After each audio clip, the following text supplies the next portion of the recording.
Welcome to episode 74 of the Guardian 1 podcast. We record live Thursdays at 8 p.m. Pacific, 11 Eastern, right here on twitch.tv/Guardian 1 Network. My name is Remy, and tonight I am joined by River, I have nothing witty to say today. Crimson Warlock, What's up, everybody? Jez, Good morning. Agrios, Greetings, Guardians. and Sharks. We have a full crew. We are going to be talking about all things Destiny, but first, housekeeping. All right, everybody. Thank you for listening in on the podcast, however it is that you are choosing to listen. Be sure to follow Guardian 1 on Twitter at G1Net. That's G, the number 1, N-E-T. In addition, be sure to check out the Guardian 1 website at guardian1.net. If you want to send us an email, you can send it to feedback@guardian1.net. We also have a Budgie.net forums group that's currently at 277 members. We utilize the forums for comments and feedback, so be sure to join the conversations going on there. Big thank you to all those currently in the Twitch chat. As Remy said at the top of the podcast, you can watch the show live at twitch.tv/Guardian1 Network. We broadcast every Thursday at 11 p.m. Eastern, 8 p.m. Pacific. And if you can't catch the show live, you can always search for the Guardian 1 podcast on iTunes, as well as the YouTube channel at youtube.com/Guardian1 Network. Guardian 1 is a proud member of the Guardian Radio Network, so be sure to check out the Guardian Radio Network website at theguardiansofdestiny.com. There you'll find all the different podcasts as part of the network, including the flagship podcast, Guardian Radio. They broadcast every Monday night at 8:30 p.m. Eastern, 5:30 p.m. Pacific on twitch.tv/Guardian Radio. You can also follow their Twitter account at Guardians of D and their YouTube channel, youtube.com/Guardians of D. Other podcasts that are part of the Guardian Radio Network include previous episodes of TTL Party Chat and Robust Radio. They also have a podcast called Ghost and Echoes, which contains a bit of fan fiction and audio versions of the Grimoire cards found within Destiny. That is all I have today. Outstanding. Thank you very much. Mm-hmm. Let's talk about Destiny. What do you guys think about that? Is there anything else you guys want to talk about? Yeah. I mean, that sounds so boring. What is the what would you say is the most important aspect that we cover? Because I oftentimes talk about just random things that I want to talk about. What do you think, River? What's the most pressing thing for us to go over? Get out of here. Jeez, the most pressing thing? Yeah. Fuck if I know, man. I have no freaking clue. I didn't even catch the Twitch stream the Budgie put out. I hadn't even had a chance to set my eyes on it. I got a few rumblings about it and stuff, but I really don't even know what happened yet. Got it. Definitely worth watching. Nothing that's...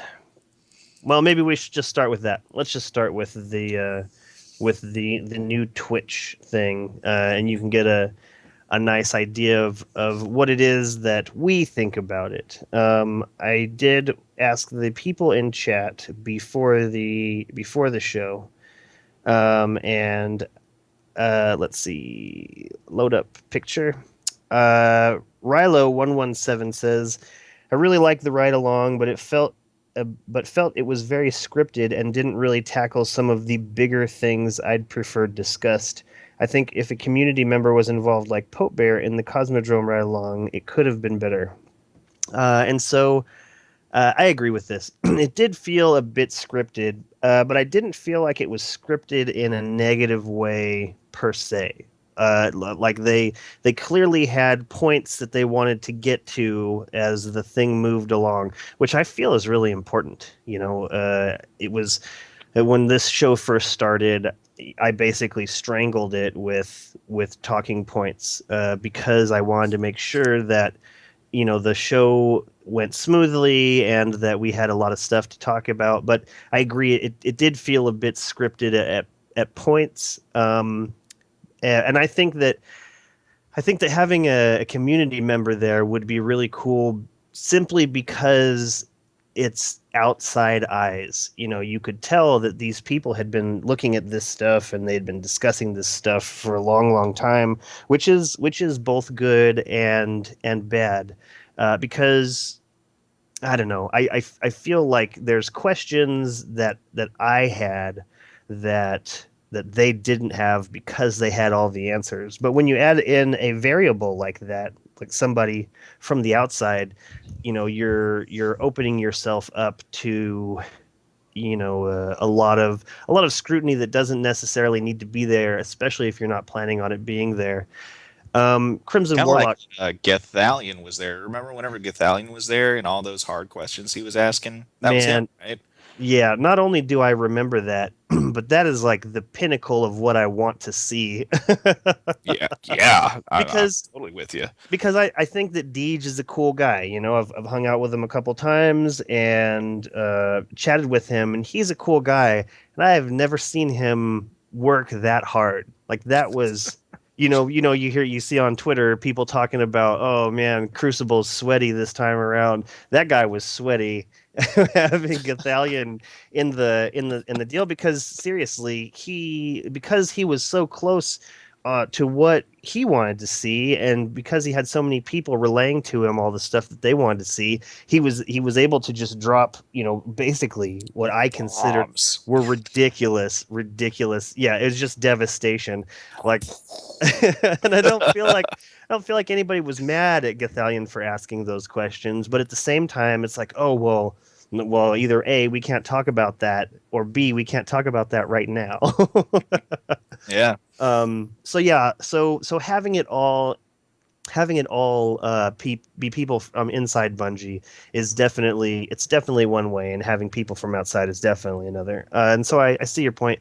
Crimson Warlock, what did you think about that ride along? Did you learn anything new?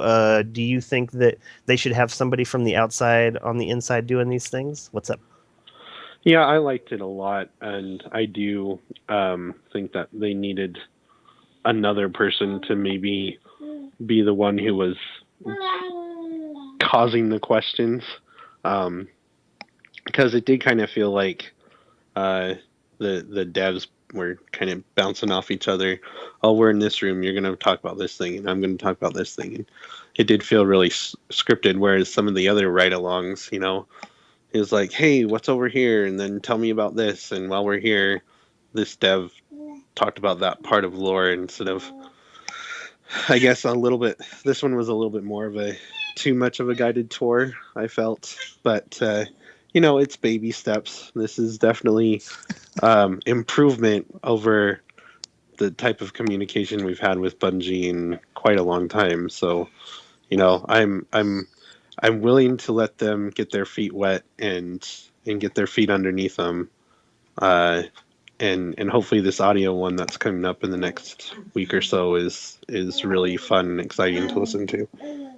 I agree. I'm very much looking forward to the audio one. I wondered why they had cut the audio on the actual game, and that makes a lot of sense after they said that. I'm really looking forward to them talking about that little sound you hear when you go up to any of those beams that have been cut down by the entrance of that Cabal ship. Like if you go up to it, it sounds like fingertips on a little glass jar. It's really creepy. So do any of you guys play without much sound? Like, to me, it didn't bother me because I do play with a muted or very little sound a lot of the time. So I'm not bothering my family as much when I'm playing games. But did it bother any of you guys? Like, just because there wasn't any audio? Uh, I just felt like they did it because they didn't want it to be a distraction during the show, like a big explosion cutting off somebody's sentence. Hmm. I play oftentimes with little to no sound, and it's a huge difference when I do end up playing on headphones or playing with the sound up. But it didn't bother me so much as I definitely noticed it. I Uh, prefer lots of sound when I play. Like I feel like any sensory input, adds to an experience when I do anything like that. So I kind of like, the full sensation of whatever. So Hmm. I tend to play with my, play when I can hear things. But I can't say I was bothered by the ride along not having sound. I just felt like it was important for them to be able to have something going on in the background for us to listen to, so it wasn't totally silent. But now that I know, I must have just caught the intro where they said that that's what they were doing, or they didn't bother mentioning it in the beginning. So I didn't feel like it was I don't feel like it was that big of a deal, but now that I know, this next time we're talking about audio, really excited about that. um, I said on a podcast a while back that one of the important things for Bungie to do moving forward was to give us some kind of answers. And one of the things that excited me about this ride along, even though it's places that we've been so many times, and even though it's it's nothing specifically new, they gave us a lot of answers. They pulled back the curtain quite a bit, I thought, and they gave us so much information. Like, it may not be information that's useful in lore, it may not be useful information that's useful in any meaningful way, but they gave us a lot of answers. There was a lot of specifics, and they even talked about ridiculous stuff like internal conversation about how, like, they called two of those bad guys Bebop and Rocksteady. That's funny. That's really funny to see that. And so I feel like when I was what I was looking for was answered. What I was looking for, it wasn't, oh well, we don't really know what that is, and we don't really know what this is. Like, they gave us specifics, and I think that was really awesome. Jez, what did you think about this ride along? I felt like it was going to be exactly what it was, just going through and pointing out what their design ideas were for, showing it compared to concept art. That's exactly what I thought they were going to do. So it was perfect for me. Okay, that was going to be my next question, because just because they did what you thought they were going to do wasn't necessarily what you wanted them to do. Was there anything that they could have done that would have made it better?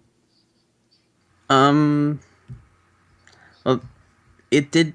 It almost sounded like the entire thing they were talking about was, "Hey, we're opening this up, so have fun playing this space tomorrow. So here are some tantalizing secrets that everyone already knows about." That's the only thing that kind of threw me off. It's like, oh, maybe some people will get across this jumping puzzle. It's like, yeah, I was across it the first day. That's about it. That was 5 months ago. I felt both. I felt both of those things that you're describing. Like, the first jumping puzzle, I found immediately, and I did not know about the one leading up to that giant door. I don't know why I never pulled my ghost out right there, because I definitely wanted to go in that direction. You know what? That reminds me. They were talking about how they had secret areas off to the beaten path that, like, they were specifically talking about that first set of invisible platforms, and there's a second place you can go to further up. Uh-huh. And they're like, oh yeah, we're planning to put the as best possible rewards as we could behind these places. You go up there, there's nothing. It wasn't even a shard room. It was just nothing in there. Crazy. Um, Gray I Ghost. think, if I'm not mistaken, originally in that room there was a calcified fragment, wasn't there? I don't think there was in that room. I think that was the first one I ever found. I'm not sure. Are you guys, if you're talking about after you jump across the chasm and then you go up to the top, it was a calcified fragment up there. Yeah, that's me and you. That was the first one you and I ever found, Sharks, right? No, Yeah, and I found no. Yeah, Remy found that Now one. they're arguing. We The found first one we ever No. found is the fire team. See, I work as a team. I don't define whether I found it or my fire team found it, like some other people. Yeah, yeah. I went off on my own and I found it, and you're all very welcome. um, Gray Ghost says, I would have liked to see early versions of the Dreadnought build. It would have been nice to see how the concept art transformed to the final product. And this is a really good point, and something I think about a lot, and something that I don't know really where it has a place for conversation in this podcast, because I don't want to just bring up every single little thing that I talk about or I think about. But when I'm walking through an environment in Destiny, it doesn't feel like a video game. It feels like a digitized version of some place real. And so to see like a middle ground, like Grey Ghost was talking about, would have been really awesome, because when you see the concept art, it looks like this fantastical picture of some place, and then when you go there in game, it feels the same way, like the way the dirt and the grime is built up, and just everything that's placed everywhere. Like, it feels really real, and so that definitely would have been cool. Grey Ghost. Agrios, what do you think? What did you think about the ride along? Well, my answer is probably pretty similar to Jez. It was pretty much what I expected it to be. That worked for me for what I expected it to be. I'm very much sort of expectation based thing. Would I have liked to see something else from them? Probably. This, like you maybe commented on, these where it's kind of a tour of an area we've all seen a million times. It was neat to hear a little bit of like, felt like I was playing with like like a video with like the director commentary on, sort of kind of a feel. It was something to have on. But if I had to offer a criticism, I don't know if it was done like really early in the morning or whatnot, but especially in the beginning of the video, the two devs were kind of less than enthusiastic. Yeah. I felt that as well, but I'm wondering if that had something to do with the fact that they're like really busy, like they they needed somebody to go and talk about this stuff, and everyone's like, hey, our hands are full. We got a bunch of stuff we're already doing, and so they conscripted those guys into Well, the I was Twitch going to say more broadcast. maybe nervous. I mean, they're devs. They're not like public, they don't necessarily deal with droves of the public, and there's millions of people watching this. So I was thinking maybe perhaps just, not experienced with, addressing the public, and they were just a little nervous because like I'm used to, I guess, maybe seeing a lot of, Twitch entertainers or actual entertainers on TV or whatever that, they have that sort of entertainer enthusiasm about them. They want you to enjoy what you're watching. And that's like one of the forethoughts in their mind. Whereas these guys were much more kind of technically minded, which I guess you'd expect from a dev, I suppose. Hmm. Recluses at Bungie. Film at 11. um, I can definitely see that. Like they didn't when they went in to apply to work at Bungie. It was like, here's my portfolio of the work I've done. Not watch me do a song and dance in front of millions of people. Right. Yeah. Hedge says, "May I suggest a drunken ride along Hmm. next time?" And you know what? I think that could definitely loosen some people up. But that sounds like trouble, also. Yep. Loose lips Rated sink ships.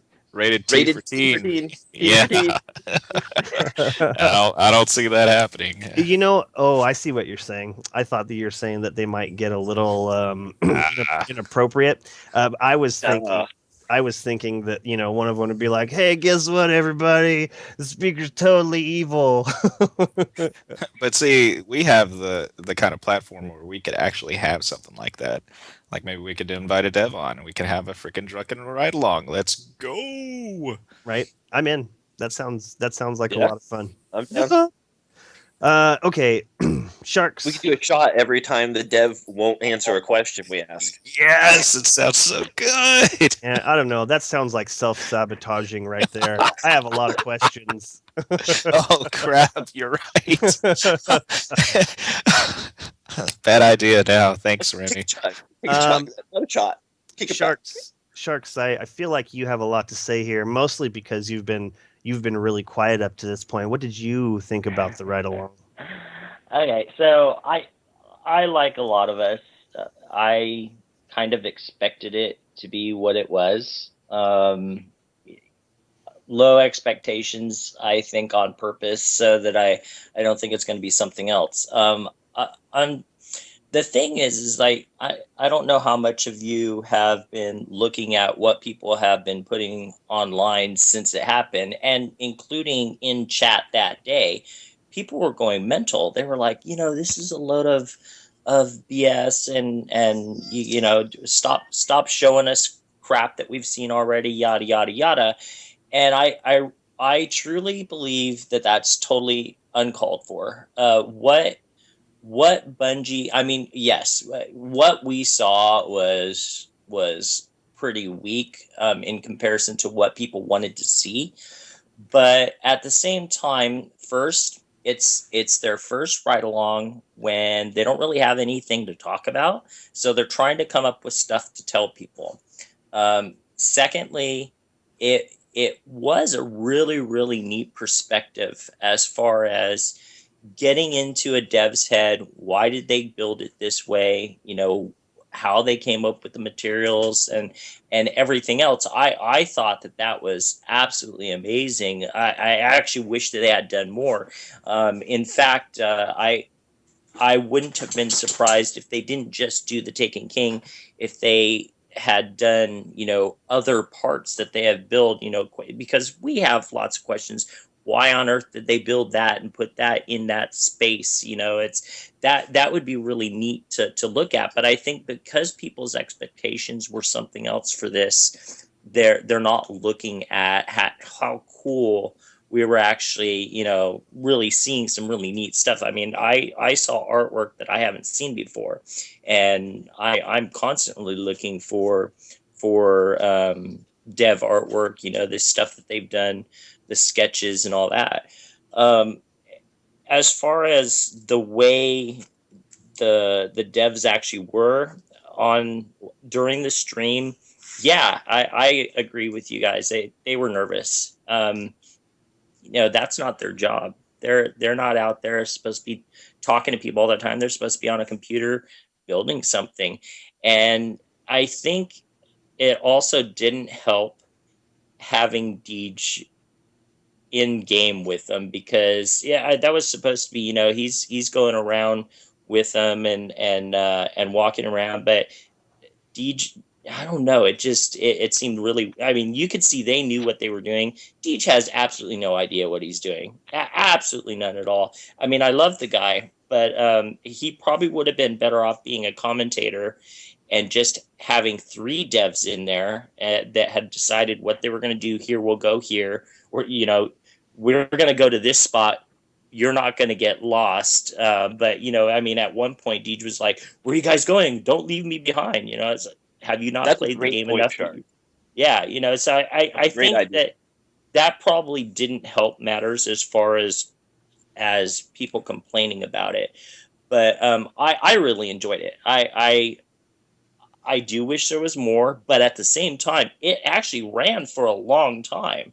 Now there was a lot of filler in between, and of stuff that they were saying. But as far as a waste of time, which I saw people posting in the feed right after it was done, I don't feel it was a waste of time. It was entertaining. Was there anything there that I didn't know? No, except for the artwork and the lore and what they've changed. I didn't know that, so that was kind of cool. You But knew about the Actually, warden? there was something I learned. I learned about the warden. I was unaware the warden was there, uh, or that it I'd was a. Yeah, I'd seen that before. I didn't realize that it was the warden, but I mean, I'd seen that thing moving up and down. So I mean, No, I'd I seen it there, learned. but I didn't realize that it was a living thing named the warden that was actually Right, what it was doing exactly. I saw it there, but I thought it was just like that peg in the ground that is some sort of torture device, evidently. right. But I think that's a really good point you had there, Sharks. Like that's a great idea. They should totally do that because if Deej could focus on his end of commentating more, you could even learn more from it. And the devs would even, if they flipped to dev cameras instead of being on Deej's camera there the whole time, the devs could point out things a lot better during the Right. Because experience. they were doing that.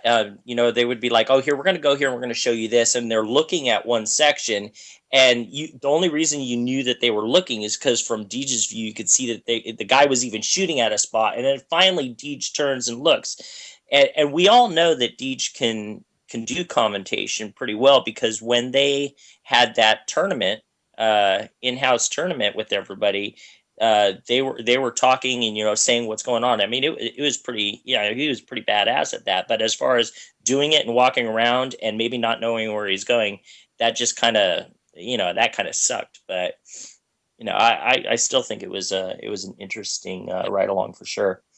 I really liked it a lot. And if you go back and listen to either the last episode or the episode before that, I so called it that the people in the chat were going to be absolute shit. Like I knew that there was just going to be so much hate placed upon not only the fact that this wasn't quote new information, but it was it was this is stuff that's interesting to me. This is stuff that's interesting to the people on this panel. Like River, when you go and watch this, you'll probably really enjoy it because there's so many little things that we just haven't even touched on yet. Certainly I recognized that every one of those things hanging from the ceiling was a cell, was a prison for something. And I can't wait to get to the sound portion of that same area, because when I was first discovering this, I walked up to one of those things and it felt like it sounded like something ran up against the wall trying to get out as I walked up to it. It was an exciting part of the game to know, man, there's something alive in there. Why? What is it? Are we ever going to see it? Have we already seen one? Is this how you make some of those crazier hive beings, is to put them in one of these things and just let it go crazy?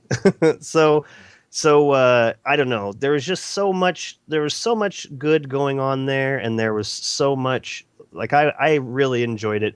I didn't mind going over stuff that we quote already knew.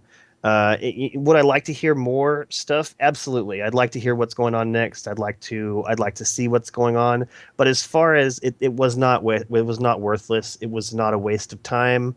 I thought that those guys, I think that they all did a great job. It's I'm certain it'll be something that they will be able to iron out in the future. How do we make it seem not so scripted? And at the same time, who cares if it's scripted? If they gave us a PowerPoint presentation of what they were going to go over and then hit every single one of those bullets, I would be happy with that. Like, I don't mind it being so scripted, because the information is delivered in so much more of an efficient way. So I don't think that was I don't think that was horrible. I would like to take one moment here and shout out to Hegemony, who is in the chat, uh, who says, "What kind of loser even writes in chat anyways?" Question mark, and then a second later, "Oh wait." Hegemony, I love you. Okay, I just want to say it in front of everybody in the chat, everybody on the panel, everybody who's going to listen to this podcast on YouTube or on iTunes or Podbean. Everybody, I want everyone to know that I think this dude is so cool, and I'm doing this because recently Hegemony has said on Twitter, like, if you join my party, just know that I only want you to go away. And then he says, no invites. I'm not doing Crimson Doubles. And then he says, I'm not interested in, doing raids with people who aren't going to choose me first. Basically, all he gets are messages that are like, oh man, hey, we got five people going into this raid. We got one more space. Do you want to join? And I want him to know that he is like my first choice. Screw all you people on this panel. Everybody here, screw all of you. I want to play with Hegemony. But seriously, Hegemony, I want to play with you. And I'm going to say it right now. I'm not going to play with another single person in Destiny until you play with me, Hegemony, because you are my number one. You got it? I know why. I know why Remy wants Hedge to be on his fire team, because he knows that Hedge is actually a really, really good player. Because when Agorist and I have played with him in the past, he always sits there and he gives bullshit like, "Oh yeah, I'm not going to do very well. My internet sucks. This and that." And he always kicks ass. I don't know what his problem is, but right, right. So yeah, I don't know, Hedge. You're a cool guy, and I would love to play with you sometime. So don't push me away, man. Don't push me away. Okay, so let's wrap up conversation about this ride along. Does anybody have anything that they want to add now that we've all shared our experiences about this, or do we move on? Any like crazy tidbits that they dropped or anything like that? What do you mean by crazy tidbit? Are you talking Oh, about? anything that they might have hinted at? No, I didn't. no. I didn't. No, the only thing that they hinted at was at the very end of the stream when they said maybe you'll actually get some actors on there too. That would be kind of cool. But I mean, Yeah, I did hear that's about the that. only hint that I heard. There was a point where they said something about a car, and I wanted to make a really smart ass comment about, oh, cars in Destiny confirmed, but I don't know. I just didn't even have I didn't even have the energy to do that. I didn't even have the energy to be a smartass about that. So no, it was just a really. It was played very straight. It was played very well. You know, like here's what we're here to talk about. Here's what we're going to talk about. You know, and I don't know, it was just really cool. It was a behind the scenes. It was a behind the scenes look. They showed concept art of what they wanted. Then they explained why they had to change stuff up, and that's always very interesting to me, especially when Oh yeah. something comes together so well. Like you know when you watch a movie and you're like, man, every single choice they made for this movie was amazing, and then you watch the behind the scenes and it's like, oh well, we wanted this and we wanted this, but we had to go with this. Like for instance, and I always come back to this example is C-3PO in Star Wars was meant to be they were going to just overdub Anthony Daniels parts, like he would speak his parts, and as time went on they realized that he was C-3PO, like his voice fit perfectly. And it's that kind of thing that's so interesting to me, because when I look at Star Wars I think, yeah, they couldn't have had any other voice other than his. And to find out that they most certainly did not plan to have his, that's exciting. That's so interesting, and it makes the whole world seem that much more flimsy and that much more real. Like that's why they did that. There's a lot of that in this ride along. You know, like here's what we were going to do. Here's what we ended up doing. So it just really gives the world a much realer feel to you and I living in today, and it makes you appreciate the decisions that they have to make every day there. Like I can't wait to see what they're doing now, because it's got to be crazy like that. Would it be bad form if they invited Peter Dinklage? Maybe.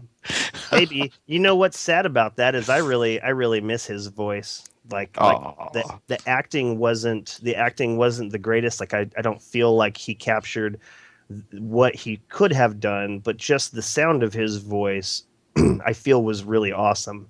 just Uh watch Game of Thrones. You're good. and then there's the fact that like because I've played since day 1, and then this new ghost says, "Oh, I'm so glad I found you." And I think to myself, "You did not find me. You did not find me. You didn't come along until much later in life." Well, I And feel the exact same way. I feel almost insulted when I hear things like that in the game. Like, I almost wish if they were going to change the voice, they just would have left what was there alone. And for some reason, we had our ghost was changed somehow. And when he was Well, changed, he sounded different. you yeah, want to know something really interesting is, we all have to realize that it wasn't Dinklage's fault why people didn't like him. It was whoever it was that had the end say. And I like this guy, don't get me wrong, but we all know who had the end say for the original Destiny. It was Marty, and now he's not here. So with all the new stuff, you have a new person in charge with the audio. Let's see how the voice acting is now. It's not going to have anything to do with, oh, we've got Nolan North voice acting. It's going to be that you have another person saying, okay, that's what I want. That's how it should sound. yeah, yeah. I could see that. I could see that. But then it doesn't account for, you know, some of the other people and their ability to say their lines great. You know, there's some lines in this game that I don't ever question what Ikora Ray is saying to me. I feel like that character is Ikora Ray. You know, like Nathan Fillion is cool, but he almost breaks it for me. Like I don't understand why as an EXO, and I guess this might go to the fact that I don't really understand EXO. Why does he sound so human? You know, like why does he sound so human? How come other EXOs don't sound so human? So I don't know. Anything else on this, or maybe we should throw it to Agrios and see what we got going on in the world of Destiny. All right, All right. Agrios. Yeah. Well, this week we were discussing the Dreadnought ride along. We already saw that was senior artist Andrew Hops and senior designer Brian Frank joining Deej for the ride along, and It took place yesterday, Wednesday, March 2nd, at approximately 11 a.m. Pacific. And if you missed it, it's now up in the Bungie archives. They shared it in This Week at Bungie tonight, so go back and check that out. Next week, they're going to turn to the audio team, and on March 10th, they're going to start off with a never-before-seen Vidoc that will tell a story about the audio team. And then they'll be joined by audio director C. Paul Johnson and story lead CJ Cowan to talk about how they punctuate your adventures with sound, as they put it. And last week's rundown, they noted this would be followed in future weeks by a Clan Resolute Bungie bounty and a closer look at the roadmap ahead, referring to the spring update with the increased late level and the new PvE challenges. What do you guys? I mean, next week, do you expect something very similar to this week? Just more directed around audio. I mean, that's kind of what I expect. And what are you looking for in that roadmap ahead weekly session? What do you think they're going to dip into? What are they going to? Are we going to see something new during that, or are they just going to do a ride along through an area and talk about what is going to be new? Remy? Man, this is a great question, and I've mentioned before I have speculation. Oh man, what was it? Speculation, burnout. Like in the beginning, it was all I did was speculate, and as the checklist of things I just was wrong or mistaken about lined up, it just like we could actually see anything. They could pull out of their pocket new art on guns or new art on locations, or they could pull out just details like in June you will find out more about this, or they could show us a whole strike. Like it could be anything.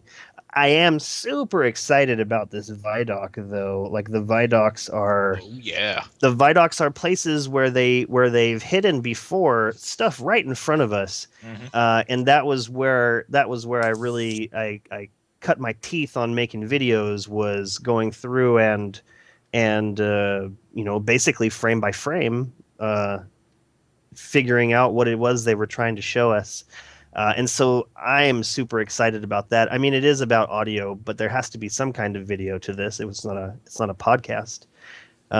So it could be absolutely positively anything, and really with the fact that this last ride along they just went over stuff that we've seen previously, and I was happy with that. It could really be anything. River, what do you make of the this next Vidoc, next week's audio Twitch, and the upcoming roadmap? Well, I'm thinking maybe they could do probably just hang around the jukebox, right? Like I hadn't really listened to the jukebox, so I'm not really sure exactly what tracks are on there. But I think a lot of it could be done just right there because they have the audio files available to them. And should they need to go other places, it might take a little bit, but they could talk some different stuff in between whenever they have to go to a specific spot. As far as what to expect, I would say more of the same from this last time, even though I hadn't seen the previous ride along. But like just like you, I am very excited to watch the new Vidoc because I love those things, man. Those are amazing behind the scenes glances for us to kind of chew on for a little Right. bit. Chew on is definitely a great way to describe it. And it didn't occur to me that they might just be playing sounds out of this jukebox. But you're totally right. They could just play, like here's what the machine gun sounds like without the visual, without, without a context. And that hadn't occurred to me, and I hope it's not like that. I hope it's them going out into the world, or even like a blank space. Like I think it would be cool to hear what some of these things sound like without reflections off of walls. I mean, the reflections are cool, and they've done a great job with the audio, just like they've done with every other game they've made. But yeah, it didn't occur to me that they might just be playing it through that thing. Mm-hmm. Crimson Warlock, what do you think about this? So I hope that this Vidoc is actually just a lot of kind of behind the scenes of what some of their favorite sounds are and how they were able to make them. Like, I was surprised to learn that the Minotaur is a mixture of a jaguar and I think it was like a baby's cry or something, and they just layered a bunch of the jaguar noises and baby cries and layered them and sped them up and layered it, and that's just how they got those sounds. And so I kind of hope we do see some of that behind the scenes type stuff, or kind of what you were talking about earlier of, did you guys ever notice this sound in this space? Maybe get some more lore tidbits that way as well. So I am kind of hoping that it's more behind the scenes, but I mean, if it is just a party around the jukebox, I'll probably still be happy with it. I'll enjoy it. Agreed, Jez. Well, see, I have a very different expectation. I really want them to explain where the flaming bunghole sound come from back in December of 2013. I think someone guessed it, didn't they? Well, I guess that it was likely the what is it called? Vex, not the Minotaurs, but the goblins. Yeah, the Vex goblins as the shot goes near your head. I think, You but know I what? really can't remember anymore. I bet the answer's online. Maybe you should search that out real quick, Jez. I tried. It's Oh, and still can't find it Did you because say no one cares about it. flaming bunghole sound? Yes, flaming bunghole. That's what you do. in a You uncork a bunghole of a cask or a keg and you set it on fire.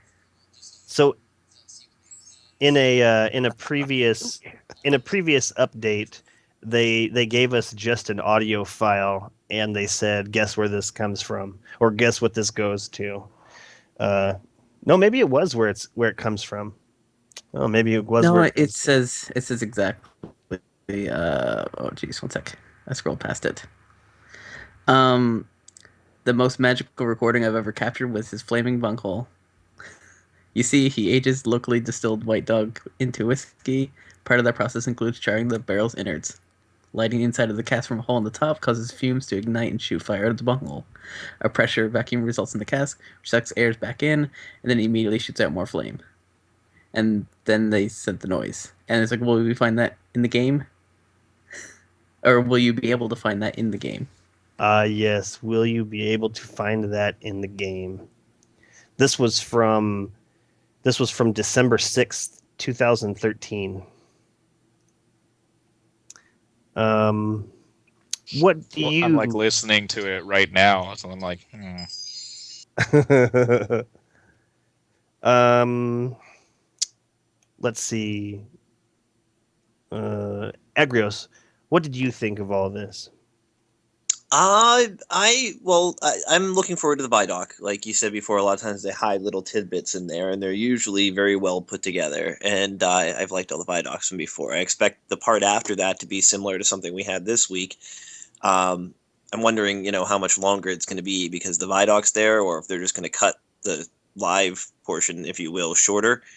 But I think perhaps they may start somewhere like the jukebox, but I definitely think we're going to go into a level where they can show off the guns and whatnot because they're talking about how this just isn't the music tracks. This is every audio experience in the game and how they chose to like punctuate that. So I'm definitely think we're going to see some combat and discuss how the guns sound. And I remember a while ago one of them talking about how they would get notes on a gun not powerful enough, and they would literally just go in and change the sound and make it sound awesomer. And they get reports then back from the next test when they hadn't changed anything but the sound on the gun OP needs nerfed. So I am hoping to hear maybe elaboration on that sort of angle of things, how the audio actually really truly affects your experience in gameplay, even to the level of how well you're effectively killing enemies and things like that, and how well you can utilize weaponry and things. Yeah. As far as the like roadmap ahead, um, I wouldn't want to be the guy at Bungie that needs to put that particular broadcast together. Because no matter what happens, the salt over it's going to be tremendous. I guarantee whatever this update is, there's no way it can sate most of the community's desire for new content. I see, we see posts every day about, the lack of content issues and people's different angles on the lack of content and how it affects them differently and such. So they really need to kind of knock that one out of the ballpark, I think. And I'm hoping it's impressive. Yeah. Yeah, I'm hoping it's impressive too. I don't have high hopes though. I don't have No, high I'm not going to hopes. get, yeah, I don't want to get my hopes up too high for sure. I feel like we're not going to know much until it's too late. There's no going back. Uh, Hegemony said that he said that his brother said that the reason that Bungie's not talking about anything real is because they're worried the division is going to rip them off. And Hegemony said to his brother, "You're cold, ice cold." And I don't know. I think that's a legitimate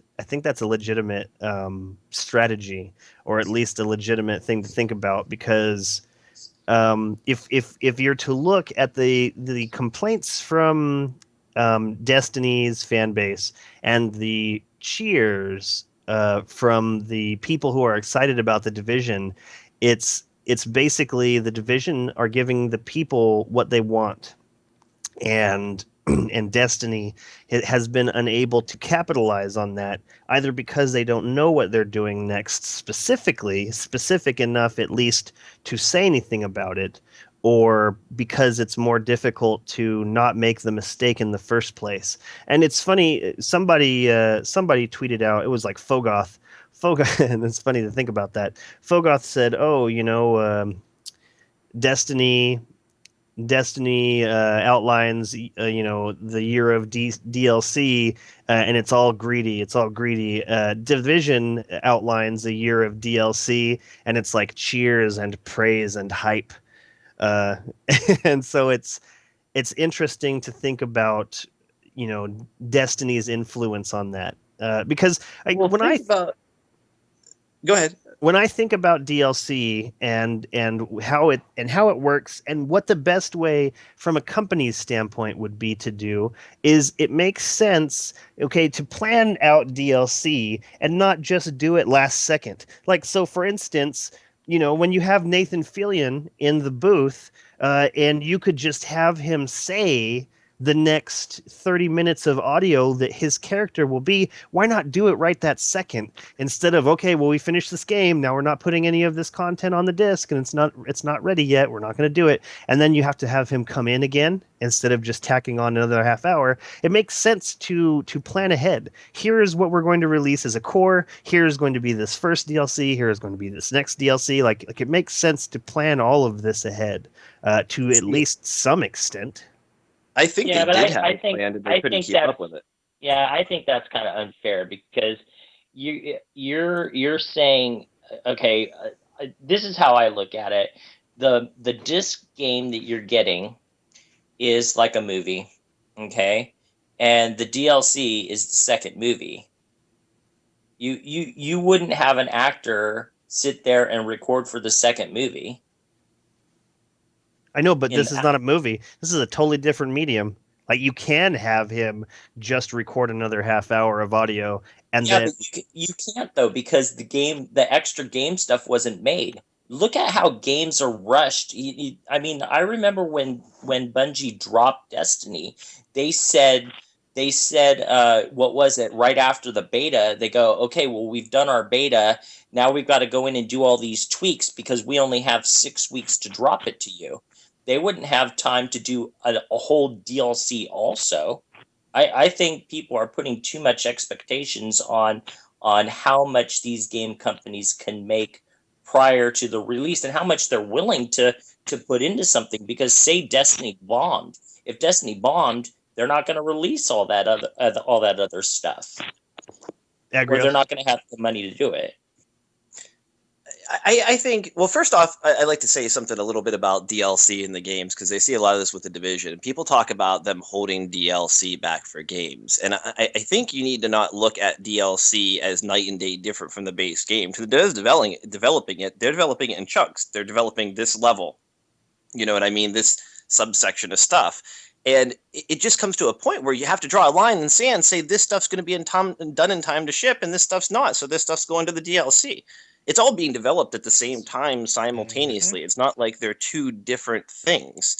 So it's not that they're holding content back. It's just that this is the stuff that didn't make it in time. And I think that, once you look at it like that, then it just becomes a matter of balancing out, making a timeline that you can keep up with. And I think Bungie overestimated what they could handle putting out in a certain timeline. So after they failed to keep up with that initial timeline, which they didn't release publicly, so they must have already had their doubts about keeping up with it, that they're apprehensive to go ahead and try to do something else. I mean, we had a leadership change recently. We had major writers leave, major sound people leave since this first setup was planned. So we don't know what in the planning had to do with that. And as far as like recording lines for Nathan Fillion, we don't know that the next two DLCs aren't entirely recorded for the most part for him. Like we had two more DLCs that we were supposedly going to get this year, one about the Vex and one about the Cabal.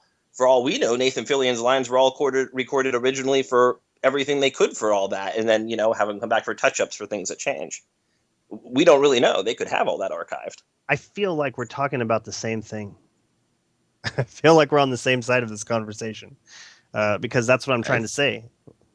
I think the difference between Shark Simile and what you guys are saying is with TV, you actually have to film it, and that's pretty much the entire thing. Is filming and then post-production. But with games, you can have everything written and record the dialogue, and then still have to wait for everyone to do the like the design work on all the characters, on all the sets, all the things. Everything's done in like almost reverse order, so it can't. It kind of breaks down at that point. Yeah, I could see that. Let's wrap this up. Anybody else have anything on this subject before we move on? Well, I wanna put my 2 cents in about what we are going to be potentially seeing the next couple weeks. I don't know if nobody's really said this, and maybe this is just me expecting, and I probably shouldn't do this because I've done this in the past, expecting more than what's going to happen. But who's to say that Bungie hasn't really been smart with what they're going to show us next week? They're going to do audio. They're going to show a Vidoc. If they've done anything like what 343 did when they were recording their Halo stuff, they have video of the voice actors. They have video of of all the orchestras and everything making all that music. And I know that they have some video like that because I've seen video of Marty and I can't think of his name, the Beatle. Yeah, but Some guy he named has. Paul. Yeah, Paul. Thanks, thank Paul you. McCartney. I know my brain just lost it, but they have video of them recording that, of them talking about stuff. If they're really smart, they could do a whole show just through the Vidoc. They could have this video and they could say, okay, this is what we were doing. This is how we did it. Let's show you a little clip of this. Nathan Fillion was doing this while he was doing his voice acting. I mean, they could really go overboard. They had a 343 had a really neat video series on Halo, and that's basically what they did. And if Bungie does that, I think that they could get away with doing this for the next 4 weeks without telling us any info on what's coming up, because that's interesting. That's entertainment. it's like watching a TV show, and you're yearning to find out more. And we're talking about filling uh, or making people that are eager for more from the game, these diehard fans like we are. They're hungry for something. Well, hungry for info like that. We've talked for months saying, oh, it'd be really neat in 2 years to find out why Destiny wasn't released on time, and all this stuff in a big huge 2 hour or an hour slot. That's what they could be doing with this kind of stuff now, just with the audio next week, and then show some stuff on how we were building this or how we were using blue screen, and they can use the Twitch to actually show that as a medium to us, as opposed to doing it on a television screen. I don't Okay, know. That's just my thoughts. so as you were describing this, as you were describing this whole thing, I couldn't help but imagine a show not unlike Total Request Live. Do you guys remember TRL on MTV? With It had Carson Daly? yeah, it had Carson Oh Daly. God. And so I imagined as Sharks was describing, like, Jez Deej would be Carson Daly, and he would be like, "Oh, welcome to Bungie Request Live," and there'd be like a studio audience, and they're like, "Ah," and then he'd like throw it. He'd like throw it, like, "Okay, well, here's number one requested, what our DLC is gonna look like," and it would be like like a 2 or 3 minute clip of what's coming, and then it would go back to him and the crowd cheering. It would be That hilarious, sounds ridiculous. right? That's It what you sounds described ridiculous. to me, Sharks. Corny. um but yeah, I mean, that all sounds great, Sharks, and I'm looking forward to whatever they give us. I feel like Bungie is a smart group of people, and I don't feel like they've made any major missteps. Perhaps there are quite a few things that people would really like. Perhaps putting a making the game for last gen was not the smartest move in terms of keeping up with what is current. Because I thought you were really, gonna say less jizz. last jez. Last jazz. um, I mean, when I play a game that is next gen only, they're just huge, and there's just so much to it, and it really makes Destiny look like you're keeping your head down. You're not doing too much. But when you think about it, when you think about Destiny in terms of, like, let's compare it to a game that came out in 2006. Like, Destiny is amazing. Destiny is amazing. Like to think that the Destiny that we play today could have been put out on the 360 10 years ago is amazing. Like, the frame rate looks amazing, the graphics look amazing. I don't see an appreciable difference unless I'm really nitpicking. Like, when I played Destiny on the 360, which I hate to say is my favorite way of playing Destiny. The 360, it's absolutely my favorite way to play Destiny. The controller just feels so great, and I just am used to the way it's all set up. It's amazing to think about what Destiny is, but when you compare it to something like Just Cause 3, like, I've played a lot of Just Cause 3, that game is so humongous, and if we were to be given an amount of area of a planet that was even close to what is being offered in Just Cause 3, Destiny would be so ridiculously amazing. Like, it would be so ridiculously amazing, and it really just comes back to how do we produce the same game on last gen and current gen? And you can't do it. You can't do it. Last gen is holding back Destiny so much, and it hurts to think about, because I bought my Xbox 360. It was either late 2005 or early 2006, and it's an amazing piece of gear. It's an amazing piece of gear, and I love it to death. But last gen is totally holding back Destiny, and I can't wait until they announce that. Um, and I mean, I feel like that has to be Destiny 2.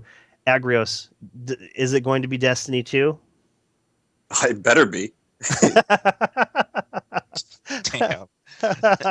That's rough. That's rough, man. Sharks. Will Destiny 2 be next gen only? Um, after we watch No Man's Sky drop June 21st, and everybody sees how big that is on the new gen stuff, everybody will scream and holler if they don't get rid of last gen. So yeah, definitely. If Um, Destiny 2 is still on last gen, I personally challenge everyone at Bungie to fisticuffs. Are you talking like one right after the other, or like is Yes, this going to be like a weekly thing? their choice. I demand trial by combat. Yes. I besmirch you, good sir. Oh, God. Crimson Warlock, Destiny 2, you think it'll be only next gen? It better be. That's all I have to say. It better be. River. Man, you guys are rough, man. It better be. That's like three of you. Good lord. I mean, I think as far as Destiny 2, we're talking maybe sometime in 2017, right? I'm predicting like fall 2017. So I think Yeah. by then, man, 360, PS3, it's been long enough, guys. Yeah, that's basically my take on it as well. It's not just this game needs to be Well, more and do more. since What's that, Jez? I think we're I said cutting since out. you didn't ask me, Oh yeah. yeah. Oh shit. Yeah. It definitely does because of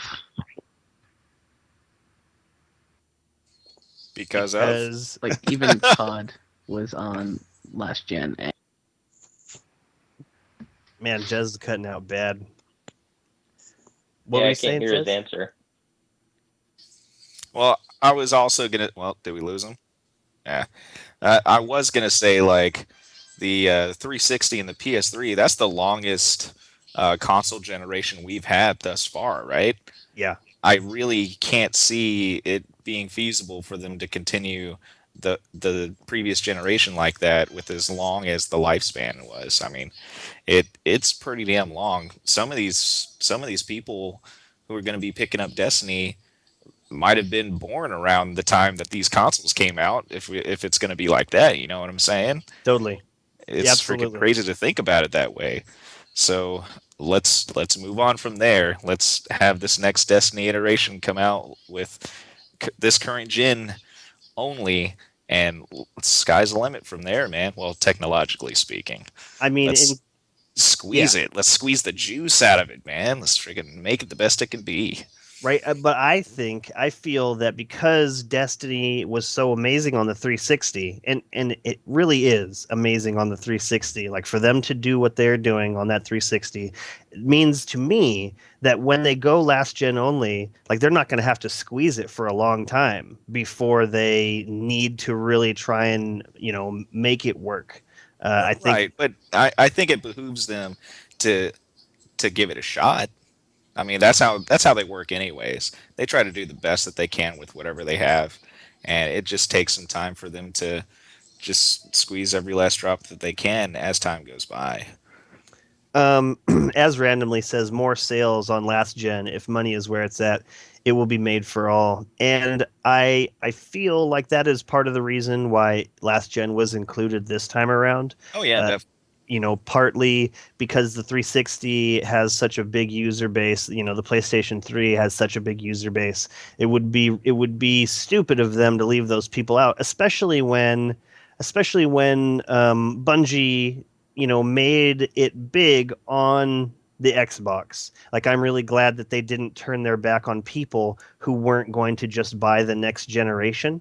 I'm but yeah, I really feel like like you were saying also, River, 2017, like the console's been out since I think November of 2005. Like it's really time to push forward and move on. And I don't know how many people still play on the 360. I'd love to see the numbers. I'd love to see the numbers of people who have migrated. I mean, even my father who when I got an Xbox One was like adamant. He was like, "Well, I'm not buying an Xbox One ever." He was like, "I don't need it." and he's already picked one up, and and we're not even to the end of the second year of Destiny. So if my dad can do it, if my dad can pull his head out of his ass and move on to this next system, I think that a lot of people will be able to do it as well. Well, it really helps that Xbox One has this backwards compatibility deal going on for the 360 now. Obviously, Now, PS4 has, yeah, now. now, Obviously, PS4 has like a huge user base because it is a very successful console.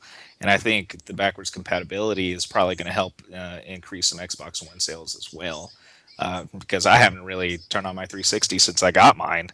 And it's great for me to have the option to go back to these games even though I really don't plan to because I'm playing too much Destiny anyway. yeah.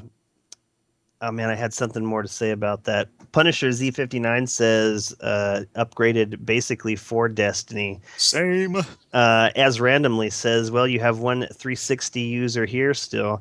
I mean, honestly, I love to play it on the 360. Sadly, I feel like many of the really good players or people who are more serious about their video games have moved on to the Xbox One and the next generation because every time I play on the 360, I pull some crazy, crazy PvP stuff out from nowhere. I actually got Shax to say, "This is amazing." Like, do you remember that video clip of that person doing crazy in the Crucible? I did one of those. I didn't get up to, somebody stop me, but I did get him to say this is amazing, and that was on the 360. So not only could I not save that clip, but I might have just also been playing, versus like either really young people who can't afford their own, or really old people who aren't interested in, like, they're still playing games, but they're not going to buy they're not going to buy the one yet.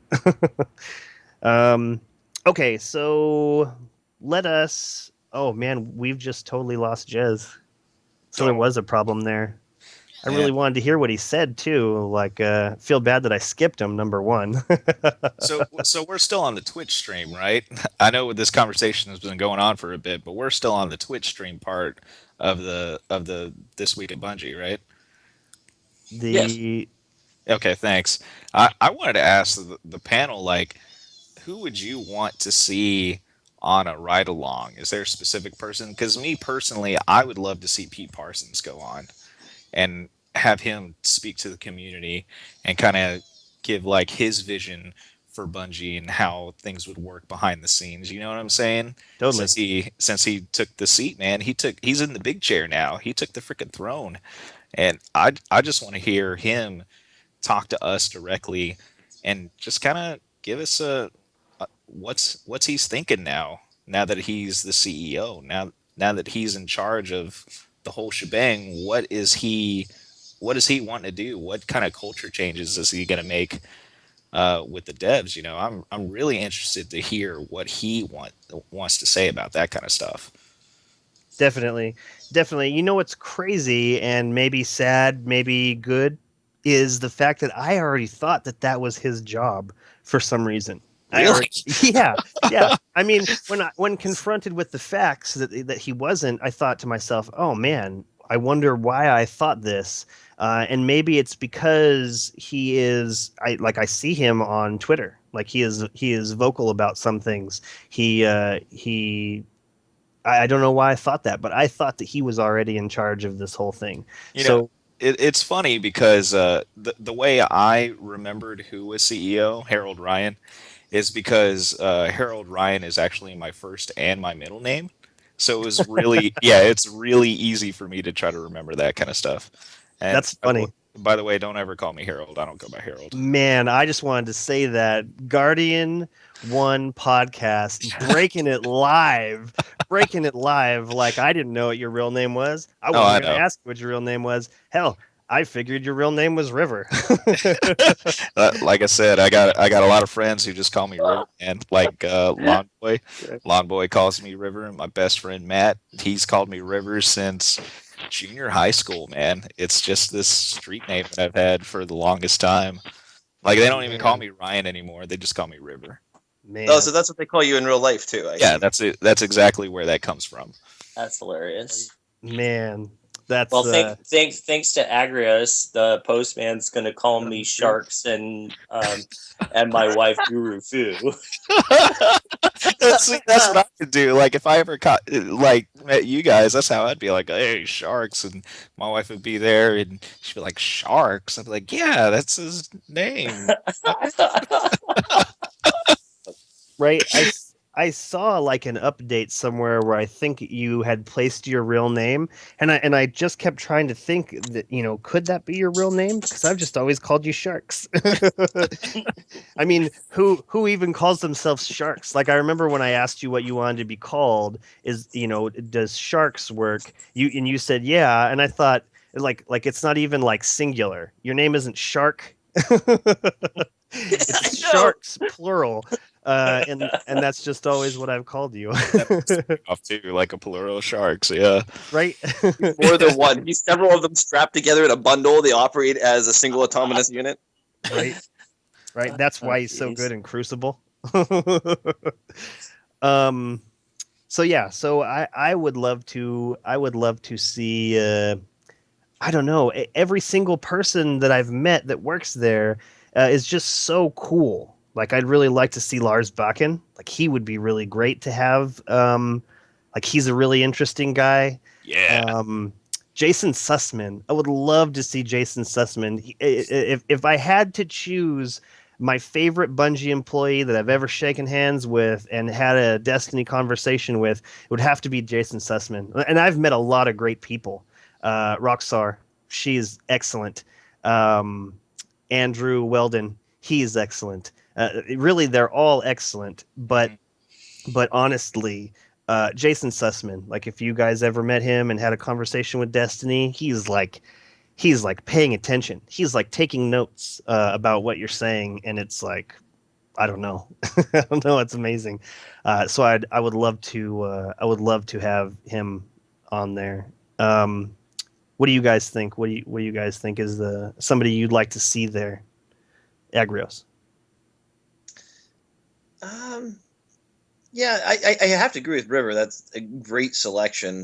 Like being that he's taken up the reins, but yeah, I guess that's what I would want to hear. Is I would want to hear someone who has the authority to simply talk about the future vision for Destiny's plan. Like I don't mean like telling us specific dates and things.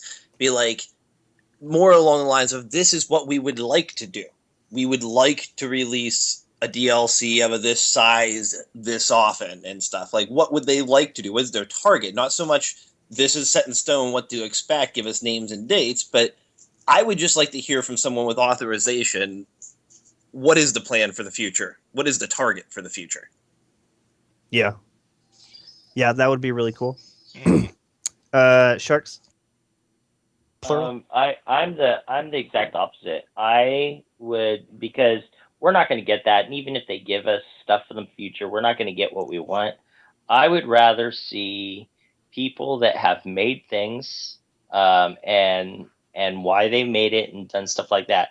Leaf, for the Crucible. I mean, any of these guys. All of these guys are awesome at what they do, and we only get little tidbits in on Twitter from, and most of it's not even talking about the game.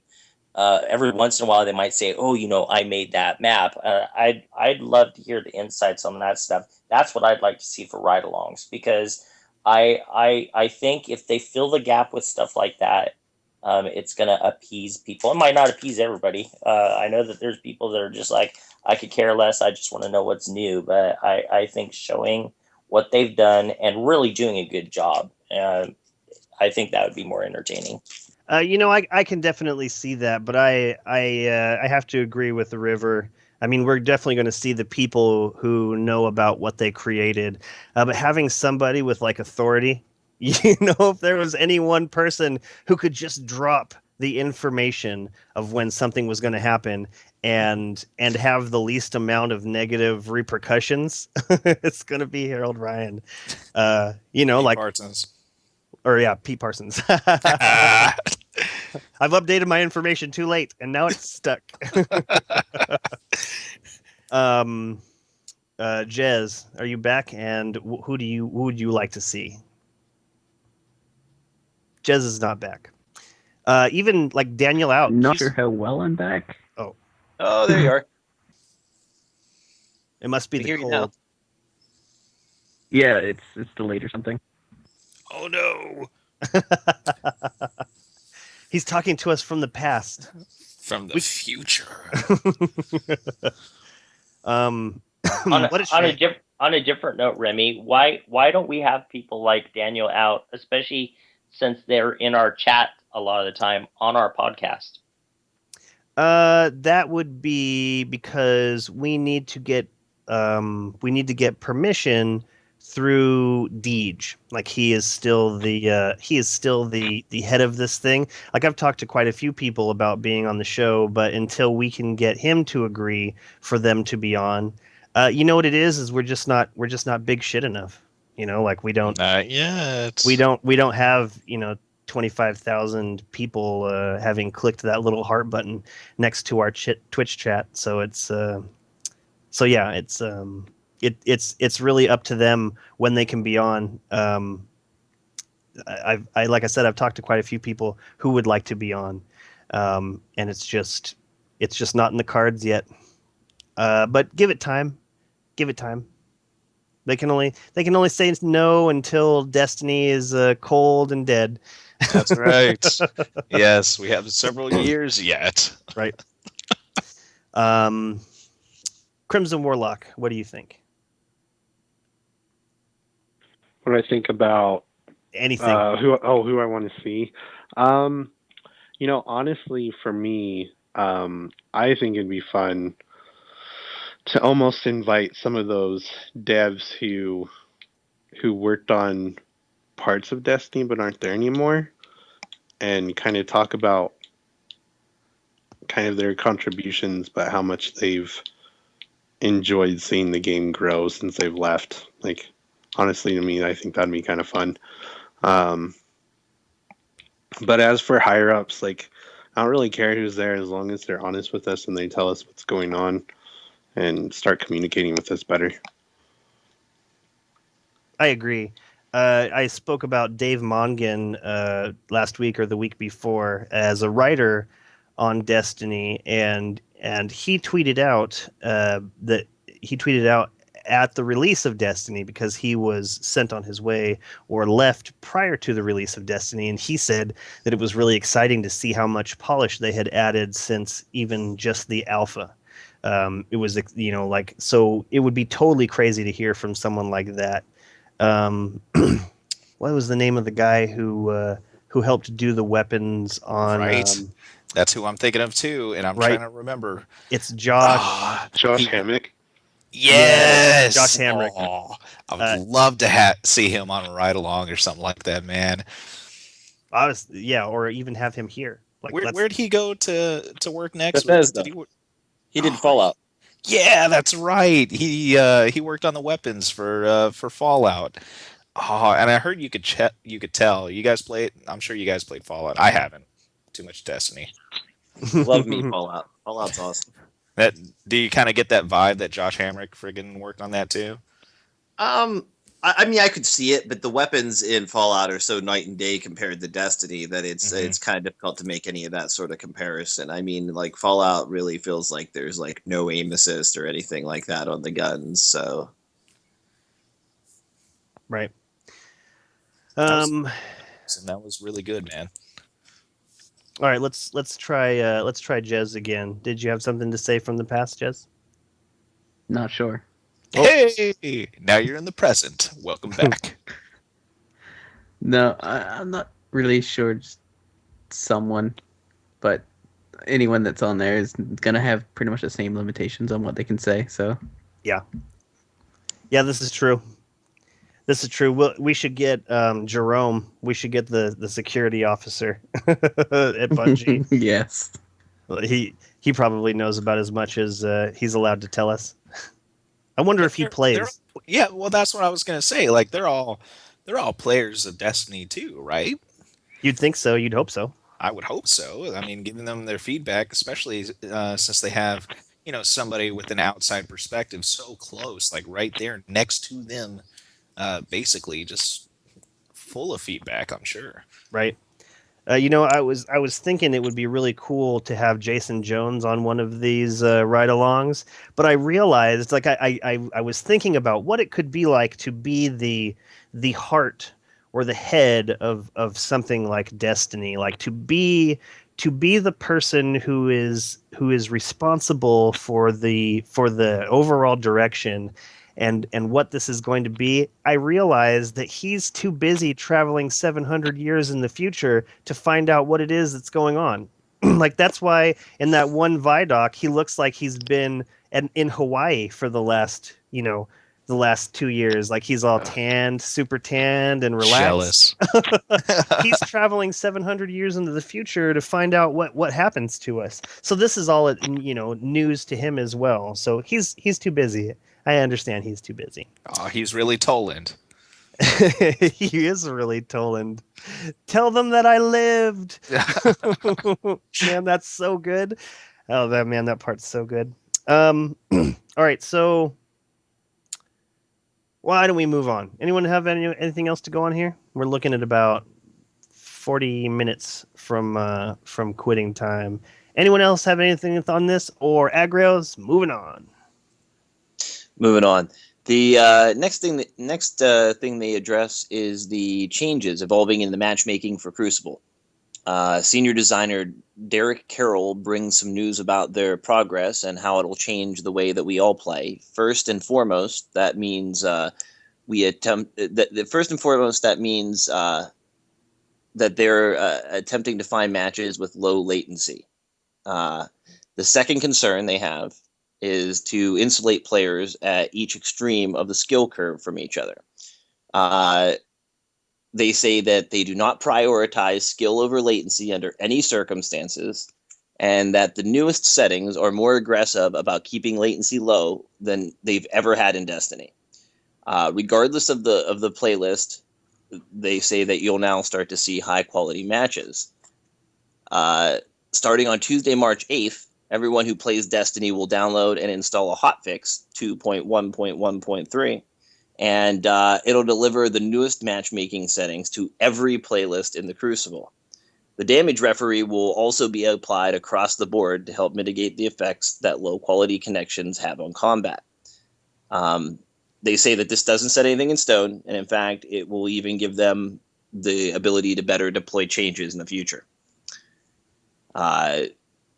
What do you? I mean, have you had very much experience with the new matchmaking to date, and are you impressed, Remy? Okay, so when I first started playing Iron Banner, it was really, really crappy. Like the very first match that I got put into, everybody was running around and I couldn't shoot anybody. Interestingly, my team won, which was really strange. But after that, it improved a bit, and then it went downhill one more time. And my team also won. I don't know how. I don't know how because I just kept seeing people dropping off, and then I kept getting babooned myself.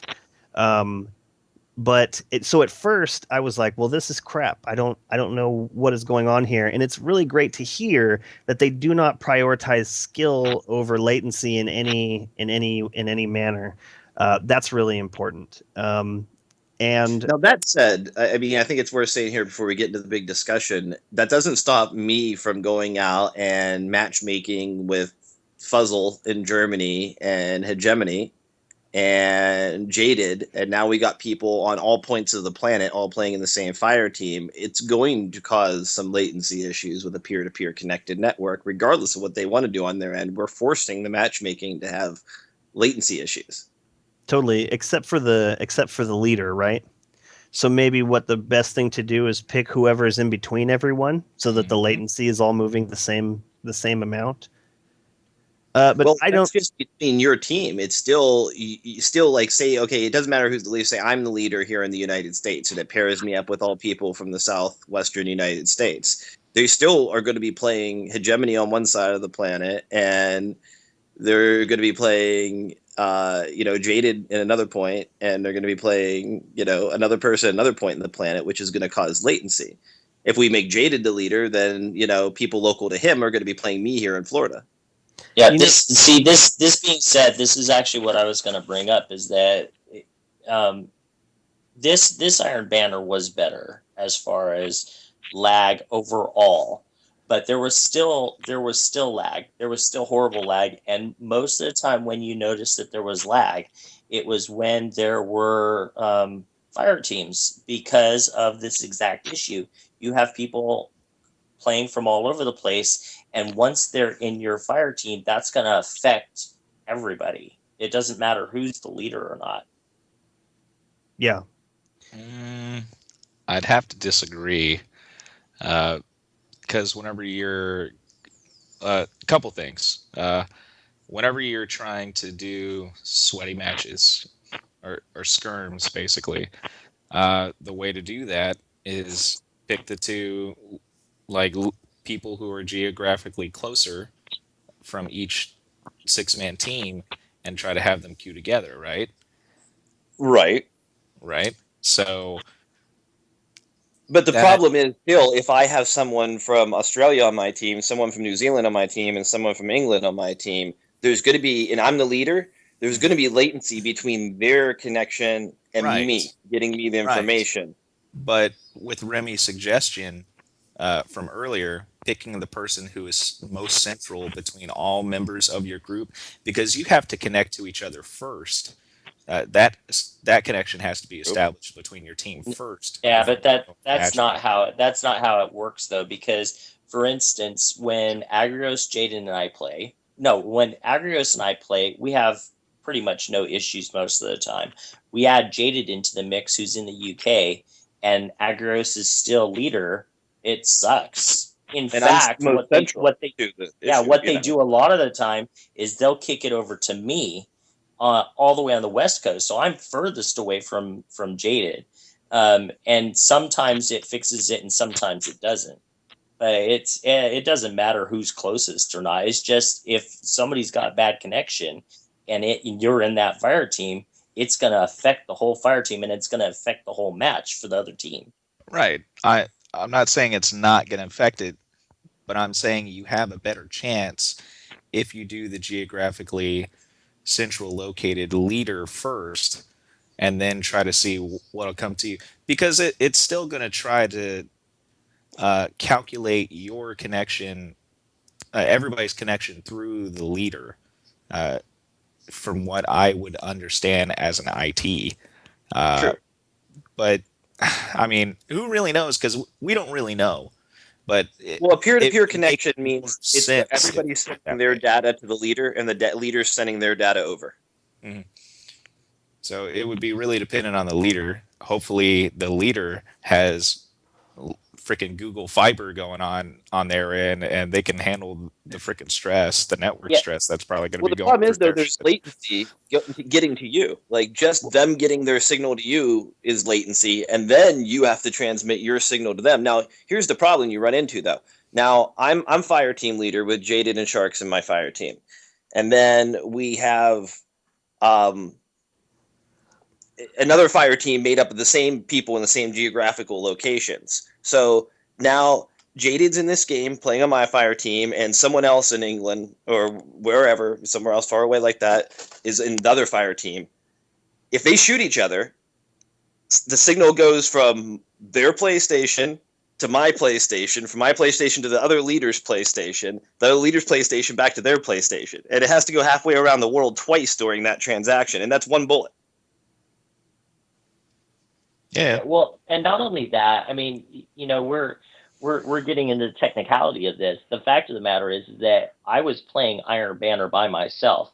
Looking at the list, both teams had six single people, so that's 12 singles, and there were still red bars, and my connection was perfect. So this And that's What another game is problem that? then. this is better what Bungie's done, but it's no way in hell is it a fix. We're still going to have issues. I mean, shit. Did anybody look at More Console's video on his when he raged and destroyed his controller? Well, he showed a lag video, and that not even the and it wasn't even lag against him. It was his own lag. And he's got really good connections. So that there's something broken somewhere in the coding, and it's getting better, but it's nowhere near fixed yet. And do we know if that was his first game or his second game or 15th game that day? I don't know. Are you saying, idea. River, that that this is it is something that grows as time goes on? Because Right. that would explain my experience as well. Like, it was testing out what it could give me, and because the feedback was sent instantly back to wherever it goes, they said, well, this is too much, and so it's automatically reeled itself in. Right. I mean, you'll see if you. I don't know how it is for PlayStation, but whenever you go, at least on the Xbox One, and you look at your NAT and you see like your connection, like if it's good, average, or whatever, that's based off your overall connection to their Xbox servers. So I would make the guess that the system is trying to determine your connection based on what it was previously. So your first few matches are going to still be laggy with the system until it kind of corrects itself and be like, oh, well, your connection's not like this, it's now like this, and it'll take that into consideration for your future matches. It's okay. Here, let me see. Hegemony says the red bar is their connection to you, according to a tweet I saw. Correct. I saw that tweet as well, Hedge. So yeah, I don't know. I don't know. Where are we on this? Are we ready to move on? Good conversation. I'm liking this. Yeah. Where were we, Agrios? Well, that was pretty much it for the weekly update, aside from the videos of the week. There are a couple other things that can be discussed. The videos of the week, this week, the winner was a parody of The Nightmare Before Christmas, the one song, What Is This? I'm excited It was really to check good. that. It was really good too. They Did did you a just great say- job. Did you just say what is this? Oh, wait, Come on, yeah. you should. It's what's this? What's this? Something in the air. Oh man, you messed up, Agrios. I hadn't even watched them, so don't even feel bad. At least you have the title. Now, is The, it me or was this video like done a while ago and it finally just got chosen? Because I swear I remember watching that video a while ago. Does anyone else remember seeing it before this week?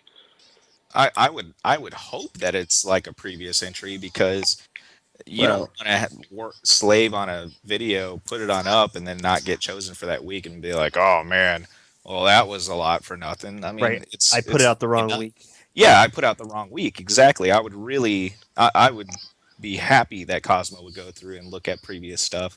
Be like, oh man, this is the right time to freaking post this thing up. It did come out in January, so Well, that's not too bad. so that's kind of the timeline you're looking at. It's 3 months. Well, my video is done. Wait, your video's done? No, I'm saying like whatever stuff that I put up previously is okay. not being considered. Okay. Just so everybody knows what I was talking about, River's working on a project. Yeah, you put that out way too early, man. only if you've quit it already. No, I hadn't quit, man. I just hadn't had time. Like, I hadn't even downloaded your stuff yet. I still need to download your stuff onto my drive so I can take a look at your footage.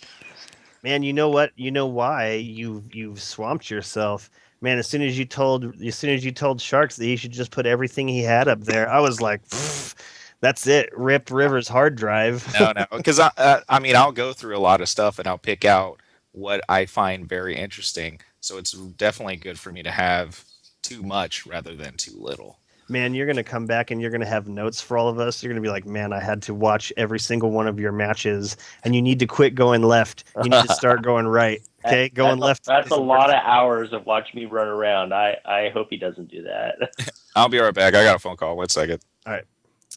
Um, so before we go, I wanted to talk about Iron Banner. I played a lot of Iron Banner this time around, and I was really pleased with it. I had a really good time in Iron Banner. I reached level 5 on my Hunter on the Xbox, and I was going for level 4 on my Titan and my Warlock so that I could get the helmets. But on the Xbox, they just gave me these things. Like before, I didn't have to buy a helmet. I didn't have to buy a set of arms, and I got the helmet before I even reached level 4. And so that was really cool.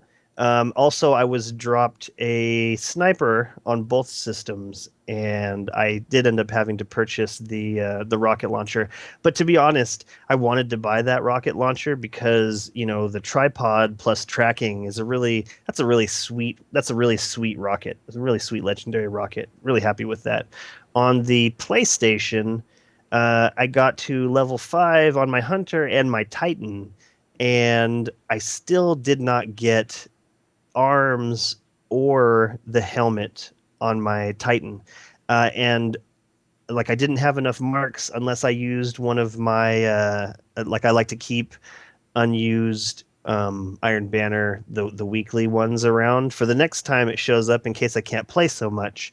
I'm able to I'm able to just do whatever I have to do and then wait until the end of the week. And so it was like 2 minutes until it changed over, and I was like, well, I don't really have enough marks. I guess I could break some stuff down, but I don't really want to do that. And I'm not a big fan of breaking down things, especially things that I've been holding on to for a while. And then I thought, you know what? If after the changeover happens, and everything is still there for purchase, then I will use that. Then I will use that bounty, and it's the hard one for me too. Being on top of the overall points list, it's a really difficult thing for me to do because I play way defensively, and so I did it somehow on my Titan. And so everything stayed there, and I was like, okay, great, sweet. And so I used that, and then I broke down like 4 things so I could get those marks. And then I tried to buy the helmet, and it would not let me it would not let me buy the helmet. So if it's after that time, it does not matter. Warning everyone out there right now, if it has switched over, you cannot buy anything from that man, even though it still says that. And it's frustrating because I don't know, at least with the arms day, Banshee takes that shit down right away. Oh, we've flipped over. There's no way you can buy these things anymore, and that's kind of what I was hoping would end up happening with this. But when I saw it still there, I was like, well, you know what? I really want that helmet. I think the helmet looks really sweet. Didn't work out. Still did get a sweet sniper. I mean, they're both really trials snipers. Both of them ended up having last resort, which is cool if you're in a fire team. Really, the more I think about it, the more I should have just bought that sniper that had one man army and firefly. Those are really good perks. I really love those perks a lot. Let's see, Crimson Warlock. Wait, River, are you back? River's not back. Crimson Warlock, did you play Iron Banner this time around? I did not. I wanted to, but I had my birthday, and then the following day for the next until now, I've been sick, and so like video games have been on the bottom of my list because I'd rather just get better instead of try and play PvP in a cold medicine induced coma. Yeah. So no, I wasn't able to. I really wish I could have because the PlayStation gear for Iron Banner is really cool, and so I missed out this time. I don't really like the PlayStation gear for the Iron Banner. Like, I mean, I am interested in picking up the Hunter's cloak. I am interested in picking up the Hunter's cloak because as cool as a wolf's head is, it's not. I don't know. It's not like my favorite thing there ever was. And so having the new cloak would be cool, but I don't know, the helmets don't look bad, but I just don't think they look as cool as the armor that everyone gets. So I didn't end up buying any of that new stuff, and was definitely not going to be buying that for my Titan. Um, The warlock mohawk is awesome. yeah, It's that spiky mohawk. It's awesome. I don't hate that, but like the face is all squished in because of those things on the sides. It does look more ferocious though, but it's like white. I don't know. I like that bronze look to the You gear. you can get bronze for that gear. All you have to do is use the other shader. Screw that. Jez, did you have a chance to play Iron Banner? Were you interested in playing Iron Banner, and did you get what you want, or is that question moot? I got everything I wanted, and no, I didn't play any Iron Banner. Yeah. So I really have an issue with all the armor lately. In my mind, I'm like, wow, they could go so like roguish with this armor. Instead, everyone looks like slightly variant knights, Yeah. and also all the hunter cloaks. Why did they just stop and then turn into a normal cloak? Like you could have a badass chainmail cloak, but instead you have a chainmail cloak halfway, and then it turns into a normal cloak. I guess I haven't really looked at it that close. Is that what it is? It's like the wolf cloak, except instead of wolf, it's chainmail. Man, that sounds really cool. If it was It's entirely halfway chainmail, cool because yeah. it If it was sucks. entirely chainmail, I would be so excited for it. But no, and yeah, they just need to make some more variations on the armor that make them look more like their archetypes, Yeah, I could see that. like a thief or an archer. I like that. I like that a lot. Especially if you're dipping into medieval looks like that. Yeah, I could definitely see that. Um, Agrios, did you get everything that you wanted out of the Iron Banner? No. Did you play Iron Banner? Yes, I got all three of my characters to level 5, and I got Jack. Like, I got nearly nothing useful. I got some infusion fodder. I got very few Iron Banner drops. Um, I didn't get like any class items dropped to me at any point. I got none of the exclusive PlayStation stuff dropped to me at any point. Um, I don't know. As far as the gear goes and the new sets, I don't have room to collect things. I have no desire to buy things at 280 and try to earn all the infusion fodder I need to get them up to somewhere useful. I have no desire to farm forever for armor materials, which I don't have to bother leveling any of these things up to where I need them.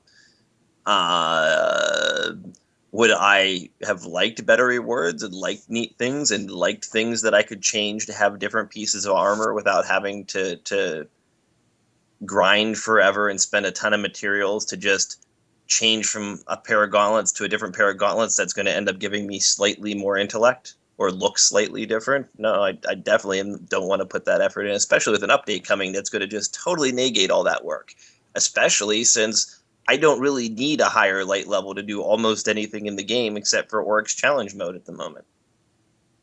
Crazy. So overall, the rewards were definitely disappointing to me.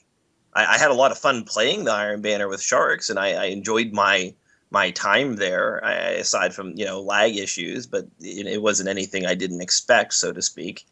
Um, I personally, with my particular skill level, have noticed a tougher time accomplishing certain things um, as quickly as I could previously when running solo. Although I didn't really run solo that much during this Iron Banner, but like I noticed I had trouble getting the top score on either team. Like even when I was the top score on my winning team, every time I managed to do that, there was somebody on the other team, that losing team, that scored higher than me slightly. So like I had trouble completing that weekly with the new current matchmaking systems apparently. Interesting. They put you with a bunch of crazy, crazy fools like yourself. It's good to see that you were having a problem with that as well. I've been sitting on my hunter. I've been sitting on that bounty since the first Iron Banner in year two. Like I did the other check boxes, no problem. But becoming the top scorer, the top overall scorer, it's just Oh, now see, every Iron Banner previous to this one, when I ran solo, I was able to accomplish all of those bounties in like an hour of play. crazy. That's awesome. Uh, I had a really good time in Iron Banner. I went in solo for the most part. Sharks was trying to get me to team up, but there's something I want to play in a team, but I feel like I give my game a better focus when I'm just focused on the other team. And when I'm just focused on fighting, I feel like I get frustrated when I'm trying to tell other people like, oh, they're coming around the corner. I just have to let it go. They're either going to see those people on their radar or they're fools who don't know how to play Destiny. And either way, I'm not responsible for that. So, Pope Bear says he wants you to design armor for Bungie, Jez. And you say you can't draw, but I'm certain that there's someone there that could take your ideas verbally and present you with something cool, like a sketch profiler, something like that. What we'll do is we'll report crimes and then go to the sketch artist and say, yeah, he had kind of this metalish sheen to him, and that'll work. That'll work, right? It came about halfway across his face and then in an angle, like a 35-degree angle. No, that's too much. That's really great until you get thrown in jail for obstruction of justice. Good idea, though, Jez. Hey Yeah. guys, just to let you know, I actually have to. I gotta go. I gotta run. All right. Shout out. Shit. Oh man. Oh. I got one. Badass Brit and Crafty Kraken. They just got married.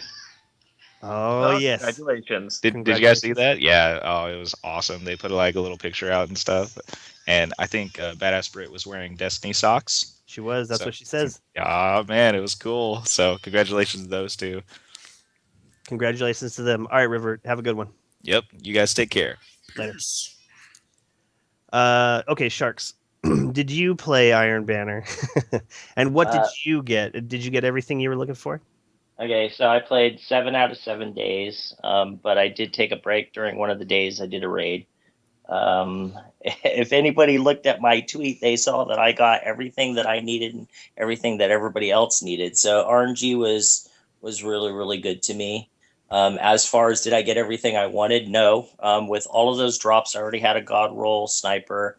I wanted a God roll rocket launcher, and I didn't get it. But but yeah, I mean, I had drops galore. I got all your helmets that you wanted and gauntlets. So I wish I could have sent them to you. But I mean, you guys all know I love Iron Banner. I love playing PvP in general, and I think when these tournaments come around, because a lot more people play them, it's not like Trials. Trials is there every week, but there are a lot of people that just refuse to go in and play the game. So it's really really fun watching everybody grind to get these rewards. It sucks when people do it all week long and they don't get rewards. I mean, I really feel for Agros not getting anything. I know what it's like. I've had that in the past, and it's not just us. I mean, you listen to any of these podcasts out there. Listen to Pope Bear and what they're talking about. They all have the same problems. They're not getting the sniper rifle, or they don't get a shotgun, or you're somebody that gets 1,000 yard stare every single week, and we know that Pope does that. He loves shoving it in people's faces. So it's the RNG systems. RNG system sucks, but I think the game itself is really really entertaining, and I love it. I didn't really like it at the beginning of the week because I personally don't like Clash. I think that Clash is just two teams of Rumble. Even when you go in there with a team, if you're playing against randoms, you've got 6 people just running all over the place, and you really really have to change your tactics. And the first day, because I hadn't played Clash in a while, I was getting wrecked here and there. But by the end of the week, I got into Clash mode and I started playing it, and I love it. I played with a lot of people online, and there were a lot of people that just wouldn't jump in and play because they were doing other things or whatnot. But yeah, anytime Iron Banner's around and you see me online, message me. I'll play with you because it's fun. It's fun stuff. So you said you got a god roll on the sniper. What was that roll? Well, I got a god roll on my sniper last Iron Banner. Oh, Um, what I is had that? it's got the target acquisition. It's got um, super stability, and what was the last perk? Shoot, I can't remember what the last perk is, but Take a knee. what's that? I said take a knee. No, it's not. No, it's not taking E. No, I It's when don't you remember. unleash your super, it reloads No, your I, weapon I for hate you. that perk. No, it's not that, but it's just a super stable gun, and it's really easy to headshot people. But yeah, it's a nice gun. What I did get, because I got so many snipers though, what I ended up doing is I now have, because like everybody knows when they listen to the podcast, that my whole thing with Destiny right now was to get everything Iron Banner and have that all maxed out. So I have I've whittled down all of my guns, and I have 3 rocket launchers with all the burns. I have 3 snipers with all the burns. I only have 1 machine gun, unfortunately. So when next Iron Banner comes around, I'll be looking for 2 more machine guns if I'm lucky. And then I've got all like the fusion rifles and everything else. So yeah, it's enjoyable. I love Iron Banner. I saw your tweet with all of your snipers and all of your rocket launchers, and I thought, man, where are all your guns? Like you said that you've whittled them down. Did you just go crazy and just delete them all out? Because I'm still full to the brim.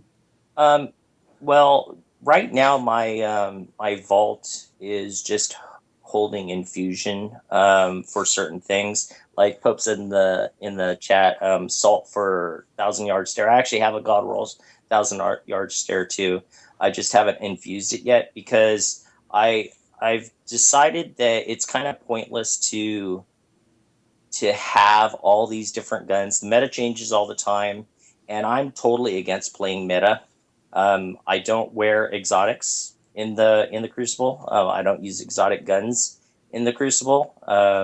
In fact, I don't even do it in the raid either.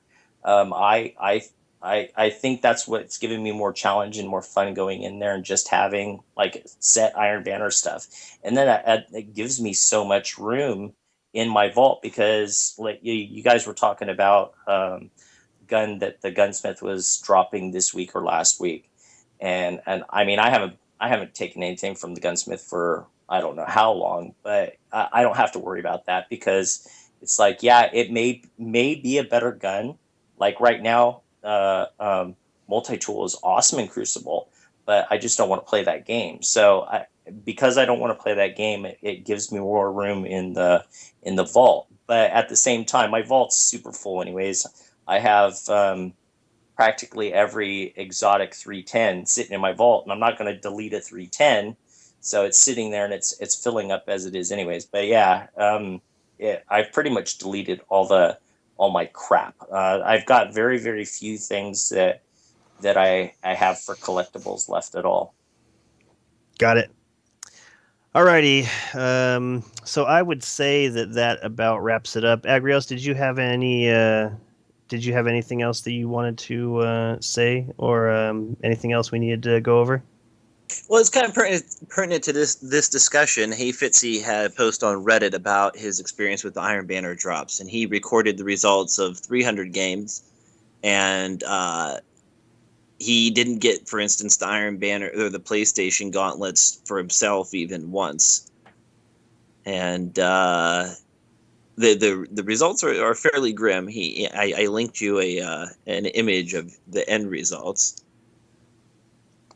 Got it. If you're interested in putting that up to take a look at what he actually got over the course of 300 matches. Let me see. Do. But he marks down the percentage chance, and he notes in the Reddit post that he made that Okay, so it looks like horrible amounts of opportunity. 1.3% chance of Iron Banner gauntlets. 0.003% PlayStation gauntlets. So the best chance of dropping was for Wayloran's March, 7.10%. That seems really low. Oh, he did get the Hebridean Thought Crime. I really want that. I Want that misspoke bad. before. He actually did get one pair of PlayStation gauntlets in that whole play. He mentioned they were practically non-existent, but that gave them a 1.3% chance of dropping. Got But I it. mean, overall, those were rewards for, I mean, the amount of effort that it takes to do 300 games in the Iron Banner don't seem that spectacular. Yeah, I agree, and I felt that too. I felt like the drops weren't spectacular. Even my rank fives, my packages didn't seem right. It didn't seem like it was a good time. All right, but Was also, I don't know. Oh, good. that is it. That is all the time we have for this episode. Shout outs, starting with you, Sharks. Shout out to Pope Bear for coming and joining us tonight. Thank you, Pope Bear. You kick ass. Agrios.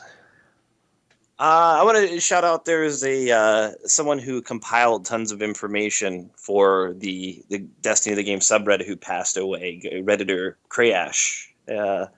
He did a lot of great work over on the sub, and his information was extremely helpful. And he passed away recently, very suddenly at 34.